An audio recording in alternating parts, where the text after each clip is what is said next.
আপোনালোকে নিশ্চয় কুৱেশ্যন কেইটা দেখি গম পাইছে। আজি আসাম পুলিচৰ ভাইবাৰ টেষ্টৰ ওপৰত কথা পাতিম। এই যিকেইটা কুৱেশ্যন মই আপোনালোকক ফটোটো লগাই দিছোঁ চাই লওক। এই কুৱেশ্যন কেইটা ৰিপিটেড কুৱেশ্যন। আসাম পুলিচত আপোনালোকৰ বাৰে বাৰে এই কুৱেশ্যন কেইটা আহিয়ে থাকে। এই কুৱেশ্যন কেইটা কমন বুলি ক'ব পাৰি। আৰু এই কুৱেশ্যন কেইটা যদি মিছ কৰি যায় আপোনালোকে আসাম পুলিচৰ ভাইবাৰ টেষ্টটো বহুতেই বেয়া পাব। আৰু আপোনালোকে নিশ্চয় এটা কথা প্ৰমাণ পাব, এই কুৱেশ্যন কেইটা চাই যাওক। আপোনালোকে আসাম পুলিচৰ ভাইবাৰ টেষ্টৰ দিনাখন আপোনাৰ ইয়াৰ পৰা 100% কুৱেশ্যন সুধিব। আৰু মই আগৰো এটা ভাইবাৰ টেষ্টৰ ভিডিঅ' দিছোঁ, সেই ভিডিঅ'টো যদি আপোনালোকে চোৱা নাই সেই ভিডিঅ'টো চাই লওক। সেইকেইটা কুৱেশ্যনো কমন হয় আৰু এইকেইটাও কমন কুৱেশ্যন। আপোনালোকে মই যিকেইটা ভাইবাৰ টেষ্টৰ ভিডিঅ' দিছোঁ সেই ভিডিঅ'কেইটা যদি চাই যায় আপোনালোকে 100% এটা ভাইবাৰ টেষ্টত ভাল মাৰ্ক পাব। নহ'লে বা আপোনালোকে ভাইবাৰ টেষ্টটো ফেইল কৰিব। 5 নম্বৰটো বহুতেই এটা ইম্পৰ্টেণ্ট। বেছি দেৰি নকৰাকৈ এতিয়া আপোনালোকৰ লগত কুৱেশ্যনকেইটা আলোচনা কৰিম। আৰু মোৰ চেনেলত যদি প্ৰথম পাইছে চেনেলটো ছাবস্ক্ৰাইব কৰি ল'ব। বলকচোন কুৱেশ্যনকেইটা আলোচনা কৰোঁ। যি 1 নম্বৰ কুৱেশ্যনটো হ'ল আসাম পুলিচৰ ফুল ফৰ্মটো কি, আৰু 2 নম্বৰ কুৱেশ্যনটো হ'ল আসাম পুলিচক কিয় মানুহে বেয়া পায়। এতিয়া মই 2 নম্বৰ কুৱেশ্যনটো উত্তৰটো কৰিছোঁ। আসাম পুলিচক কিয় মানুহে বেয়া পায় বুলি ক'লে আপোনালোকে কেনেকৈ উত্তৰটো দিব, এইটো নিজৰ ষ্টাইলত ক'বলৈ চেষ্টা কৰিব। বহুতে ক'ব কি আসাম পুলিচ বিষয়াসকলে বা পইচা লয়, ঘোচ লয়, গাড়ী বাইক চলাই গ'লে ধৰি পিনে পইচা লয়, সেইটো কাৰণে আসাম পুলিচৰ বিষয়াসকলক বেয়া পায়। তেনেকৈ তোমালোকে ভাইবাৰ টেষ্টটোত ক'লে তোমালোকে ফেইল কৰিবা। কাৰণ কেলৈ সেইটো কথা নহয়, তোমালোকে এই উত্তৰটো কেনেধৰণে দিব লাগিব কথাটো শুনি লওঁ। আসাম পুলিচক মানুহে কিয় বেয়া পায় এনেকৈ তোমালোকে উত্তৰটো দিব লাগিব। যদি ভাইবাৰ টেষ্টত সোধে তোমালোকে ক'ব লাগিব পুলিচ, মই ছাৰ মোৰ দৃষ্টিকোণে ভাবোঁ ছাৰ পুলিচ বিষয়াসকল বেয়া নহয়। কাৰণ কিয় দিনে ৰাতিয়ে, সঁচা কথা এইটো, দিনে ৰাতিয়ে বৰষুণত তিতি বুৰি বা নিজৰ পৰিয়ালক এৰি নিস্বাৰ্থে কাম কৰে ৰাইজৰ কল্যাণৰ হকে। পুলিচসকলে চোৱাচোন, পুলিচসকল যদি নথকাহেঁতেন আমাৰ কিমান মাৰপিট হ'লহেঁতেন। সেই কুৱেশ্যনটো এনেকৈ উত্তৰ দিব লাগিব, পুলিচসকলে নিস্বাৰ্থে বৰষুণে ৰ'দে তিতি পেলাই পুলিচসকলে আমাক কি কৰে, ডিউটি দিয়ে। গতিকে ছাৰ মই মোৰ দৃষ্টিকোণে ভাবোঁ পুলিচ বিষয়াসকল বেয়া নহয়। আৰু কিছু এচাম মানুহে যিমান ভাল কাম কৰিলেও, সমাজৰ হকে ভাল কাম কৰিলেও মানুহে বেয়া বুলিয়ে কয়। তোমালোকে চাবাচোন, কিছু এচাম মানুহে যিমান তুমি ভাল কাম কৰা কিছুমানে তোমাক বেয়া বুলিয়ে ক'ব। তেনেকুৱা কথাটো এই উত্তৰটো তেনেকৈয়ে দিব লাগিব। উত্তৰটো তোমালোকে ভালকৈ শুনি ল'বা বা আকৌ ৰেকৰ্ডিং কৰি ৰিপ্লাইটো শুনি ল'বা। মই আকৌ এবাৰ কুৱেশ্যনটো আছে, তোমাৰ জিলাখন কিয় বিখ্যাত বুলি ভাবা। এতিয়া তোমালোকৰ জিলাখন কিয় বিখ্যাত বুলি ভাবা সেইটো তোমালোকে জানিবা। এতিয়া আমাৰ লখিমপুৰ ডিষ্ট্ৰিক্টখন কিয় বিখ্যাত বুলি ক'লে মই জানো। লখিমপুৰ ডিষ্ট্ৰিক্টখন আমাৰ শংকৰদেৱ মাধৱদেৱৰ জন্মস্থানৰ কাৰণে লখিমপুৰ ডিষ্ট্ৰিক্টখন বিখ্যাত। এতিয়া তোমালোকৰ নিজৰ জিলাখন কিহৰ কাৰণে বিখ্যাত, এই বিখ্যাত বস্তুকেইটা চাই ল'বা, তোমালোকে নিশ্চয় কথাটো গম পাবা। যিটো আপোনালোকৰ 4 নম্বৰ কুৱেশ্যনটো, পুলিচ আৰু কামাণ্ডোৰ মাজত পাৰ্থক্য কি, বা কোনটো দলক তুমি শক্তিশালী বুলি ভাবা, পুলিচক শক্তিশালী বুলি ভাবা নে কামাণ্ডোক ভাবা। বহুতে উত্তৰ দিব কামাণ্ডো বেটেলিয়ন। সেইটো ক'লে তুমি ভাইবাৰ টেষ্টৰ নাম্বাৰটো নাপাবা।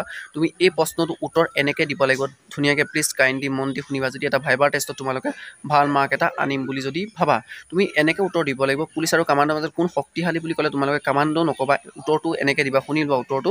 তুমি ক'বা এখন দেশৰ ৰক্ষণাবেক্ষণ কৰিবলৈ কামাণ্ডো বেটেলিয়ন এটা প্ৰয়োজন।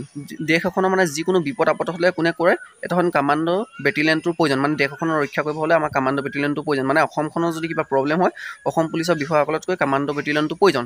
অৰ্থাৎ উত্তৰটো এনেকৈ দিব লাগিব, এখন দেশৰ ৰক্ষণাবেক্ষণ কৰিবলৈ কামাণ্ডো বেটেলিয়ন এটা প্ৰয়োজনীয়। আৰু পুলিচ বিষয়াসকলৰ জনসাধাৰণৰ হকে কাম কৰে। গতিকে মোৰ দৃষ্টিকোণত ভাবোঁ পুলিচ আৰু কামাণ্ডোৰ মাজত দুয়োটাই সমানে নিজৰ জেগাত সমানে সমকক্ষ বীৰ বুলি মই ভাবোঁ। আৰু কোনো এটা দলে মানে শক্তিশালী নহয়। উত্তৰটো তোমালোকে এনেকৈ দিব লাগিব। মানে উত্তৰটো কোনো এটা দলত যে শক্তিশালী নহয় যে এইটো কৈছোঁ, সেইটো তোমালোকে নক'বা কিন্তু ভাইবাৰ টেষ্টত, সেইটো নক'বা। মই এইটো কাৰণে কৈছোঁ, তোমালোকক বুজিবৰ কাৰণে কৈছোঁ। কোনো এটা দলত শক্তিশালী নহয় যাতে সমানে দুটা সমকক্ষ বীৰ, তোমালোকে উত্তৰটো তেনেকৈ দিব লাগিব। এতিয়া যেনেকৈ মই দিছোঁ তোমালোকে সেই উত্তৰটো তেনেকৈ দিব লাগিব। দেশ এখনৰ কামাণ্ডো বেটেলিয়ন এটা কি, দেশ এখনৰ ৰক্ষণাবেক্ষণ কৰিবৰ কাৰণে কামাণ্ডো বেটেলিয়ন এটা প্ৰয়োজনীয়। আৰু পুলিচ বিষয়াসকল জনসাধাৰণে ৰক্ষণাবেক্ষণ কৰিবলৈ পুলিচ বিষয়াসকল প্ৰয়োজনীয়। গতিকে মোৰ দৃষ্টিকোণত দুয়োটাই মই সমানেই বুলি ভাবোঁ। তেনেকৈ তোমালোকে উত্তৰটো ক'লে ধুনীয়াকৈ এটা 100% ভাল মাৰ্ক পাবা। আৰু এটা সুধিব পাৰে, পুলিচত কিয় আহিব বিচাৰিছা। তোমাক যদি সোধে তুমি পুলিচত কিয় আহিব বিচাৰিছা, তুমি কি উত্তৰ দিবা। তুমিতো ডাইৰেক্ট তোমাক সুধিব তোমাক সৰুৰ পৰাই পুলিচত আহিব মন নেকি। তুমি বহুতে উত্তৰ দিব, হয় ছাৰ মই সৰুৰ পৰাই পুলিচত আহিব মন। সেইটো উত্তৰটো যদি তুমি তেনেকৈ দিয়া তোমাৰ 100% তোমাৰ নাম্বাৰটো কাটি দিব। তেতিয়া তুমি ভাইবাৰত মানে কি নাম্বাৰটোত কাটি দিব। তেনেকৈ উত্তৰটো দিলে নহ'ব। তুমি এনেকৈ ক'ব লাগিব, ছাৰ যেতিয়াৰ পৰা মই জনা বুজা হৈছোঁ, মই ছাৰ পুলিচ বুলিয়ে নহয় ছাৰ, মই যিকোনো ডিফেন্সৰ ফ'ৰ্চটো ভাল পাওঁ। মই যেতিয়াৰ পৰাই জনা বুজা হৈছোঁ সকলো ডিফেন্সৰ ওপৰত মই ছাৰ প্ৰিপিয়েশ্যন কৰি আছোঁ। মই কামাণ্ডো হওক, ফৰেষ্ট হওক বা পুলিচ হওক, সকলোখিনি বিষয়তে মই ইণ্টাৰভিউ দিছোঁ। আৰু আজিলৈকে ছাৰ মই ছাকচেছ হ'ব পৰা নাই। এইবাৰ মই আসাম পুলিচৰ বিষয়টো এক্সাম দি ছাৰ মই ভাইবাৰ টেষ্টলৈকে আহিছোঁ। নিশ্চয় মই ভাবিছোঁ ছাৰ এইবাৰ আসাম পুলিচৰ জবটো পাম বুলি। তোমালোকে এনেকৈ উত্তৰটো দিবা, এইটো ধুনীয়াকৈ এটা 100% নাম্বাৰ। আপোনালোকৰ 1 নম্বৰ কুৱেশ্যনটো কি আছিলে, পুলিচৰ ফুল ফৰ্মটো কি। পুলিচৰ ফুল ফৰ্মটো কি আপোনালোকে জানে নে নাজানে, এই ফুল ফৰ্মটো জনাব। যদি নাজানে মই কালিলৈ ভিডিঅ' দি দিম। আপোনাৰ কুৱেশ্যন থাকি গৈছে আপোনালোকৰ, মই এই কুৱেশ্যনটো ক'ম।